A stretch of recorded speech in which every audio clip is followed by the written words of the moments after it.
All right, my name is Scott Davis, and I'm reviewing the commercial air conditioning lab. The general idea behind what we were doing, we're looking at two different chambers, and one had a different thermal resistance between like a hot zone. So they were both taking heat from the same temperature, but one had less thermal resistance than the other. So we recorded, to start off the experiment, the room dry bulb temperature, relative humidity, discharge air temperature, discharge air relative humidity, and the dew point. We're going to use those later for some calculations.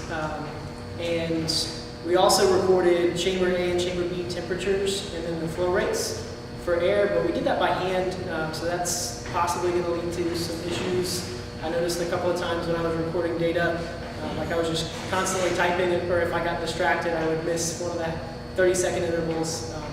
So that may cause some issues. The one on the left is our data. The set point was 74. And I found some data for different classes, and they all had different set points. Some of them were 60. So I tried to choose one that was a little closer to ours. So the set point for the one that I chose to compare to is 75.5. And you can see the one that we did for 74, it's pretty consistent fluctuation up and down, whereas the 75.5 chamber B dropped off a lot really quickly. And if I had to guess, that would probably be from one of the damper issues. Possibly someone left something open or closed that shouldn't have been. That's just my guess, because it was supposed to fluctuate right around that set point. So the data that you can see at the bottom, these are our averages. So the average chamber A temperature is 73.9, and CFM is 36.7. That's the one with the lower thermal resistance. That makes sense, because it's taking more heat from the external, from the environment, so it needs more heat input to keep it at the same set point. Chamber B has a lower flow rate, but it's still close to that set point, 73.6. So I calculated the total heat rates, and they were pretty different from what we predicted in the lead experiment.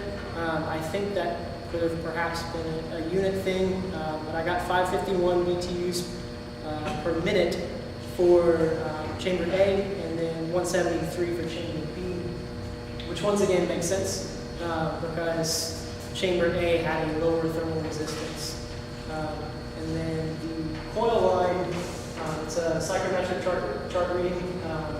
So there are two different points. This is the entrance temperature, this is discharge.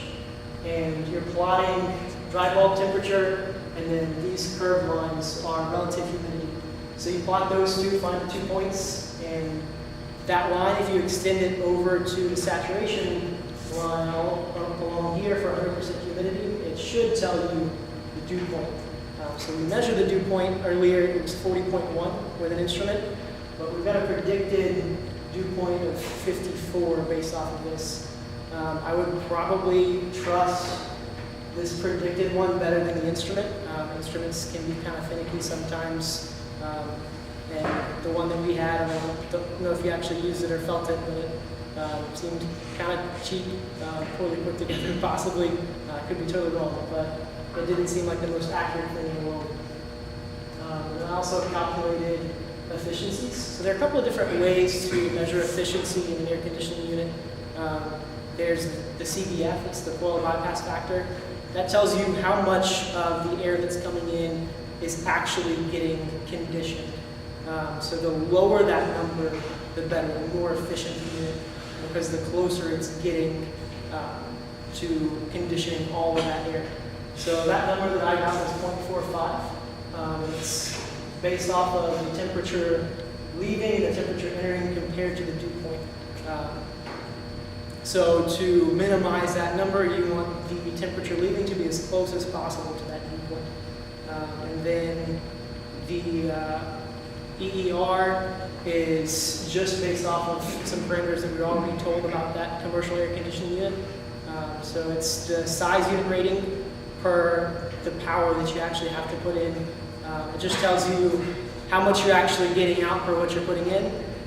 So the bigger that number, the better. So we got 8.62, and then the COP, it's just converting that over. So you're dividing by 3.42, it's just a conversion factor, and I got 2.52. This is my data, and My references, I just used the lab manual.